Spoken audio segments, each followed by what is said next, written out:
If I'm a psychiatrist and I have to spend an hour talking to someone in psychotherapy, there's only so much I can charge for that hour.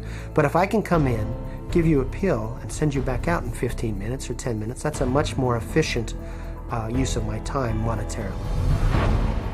What psychiatrists didn't tell the public was that Thorazine caused a crippling neurological condition known as Tardive Dyskinesia. And that's a neurological syndrome where you have muscle twitches, abnormal jerks, which are uncontrolled, and they either last for a long time or sometimes they're permanent. So that's very clear, very well recognized, long-term or permanent brain damage from these medications. Mr. Blount has virtually no signs of his original illness now. The signs that the movements of his mouth are completely side effects of the drugs that he was on for 20 years. Mr. Blount is quite rational. He understands what's going on. And if you're patient, he can carry on a very rational conversation with you. Even when you remove the drug, it may still remain. It means you have caused a permanent disabling of the brain. In the late 50s, you get the first signs of it, people starting to worry about it. But it's not until the late 70s that psychiatrists start warning their patients about it, 20 years. Thorazine's manufacturer, SmithKline French, had good reason to keep a lid on the bad news. In the first year alone, SKF saw a more than 500% return on their original investment.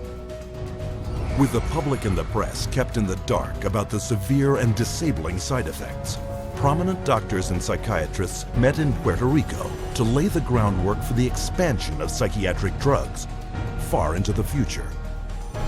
Psychiatrist Dr. Nathan Klein wrote this in the conference's final report. The present breadth of drug use may be almost trivial when we compare it to the possible number of chemical substances that will be available for the control of selective aspects of man's life in the year 2000. Dr. Klein spearheaded a movement flooding new psychiatric wonder drugs onto the global marketplace, backed by a massive publicity machine, spending hundreds of millions of dollars. Psychiatry was now an industry of drug pushers.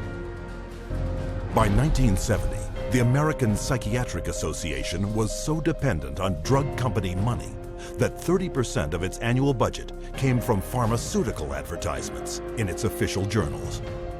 So we had money flowing to trade organizations, we had money flowing to the doctors, and to their journals. Well, we all know that that is going to influence how they think. The majority of National Institute of Mental Health and National Institute of Health scientists are getting more money from drug companies on the side than their tax-based salary.